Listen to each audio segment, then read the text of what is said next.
हनुमान चला गया सुषेण की बताई संजीवनी बूटी लेने। हाँ महाराज, हनुमान शपथ लेकर गया है कि यदि रातों रात बूटी लेकर नहीं आएगा तो लौटकर कभी मुंह नहीं दिखाएगा। तो समझ लीजिए हनुमान का पंथ कट गया। अब वो चमगादड़ की तरह कहीं खो में मुंह छुपाकर बैठ जाएगा। युवराज, ऐसा न कहें। आपने अभी तक हनुमान की शक्ति को भली भांति पहचाना नहीं। शुक, हिमालय से बूटी लेकर रातों रात लौटना असंभव है। स्वयं हिमालय के पंख निकल आए और वो उड़कर आए तो भी संभव नहीं। इंद्रजीत, उस चमत्कारी मरकट की शक्ति की कोई था नहीं। उसके लिए कुछ असंभव नहीं है। असंभव तो असंभव ही रहेगा।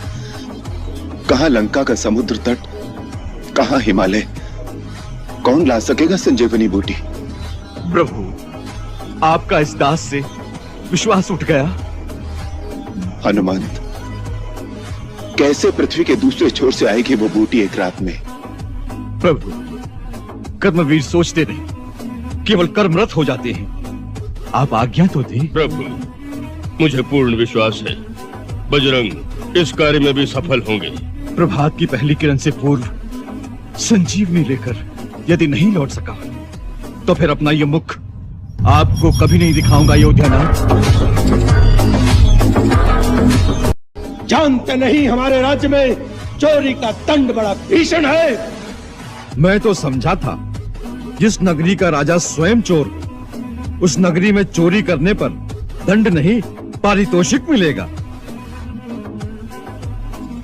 यदि इस राज्य में चोर को दंड दिया जाता है तो पहला दंड तुम्हारे पिता को मिलना चाहिए, जो चोरी से एक अबला स्त्री को उठा लाया है।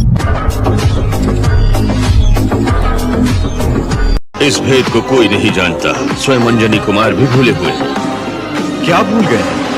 अपना अथाह अलौकिक अपार बल, दैवी शक्ति तुम्हारे भौतिक माता पिता केसरी और अंजना अवश्य है, परंतु तुम कैलाशनाथ भगवान शंकर के 11वें रुद्र हो। वायु का तीव्र वेग तुम्हारे अंग अंग में समाया है।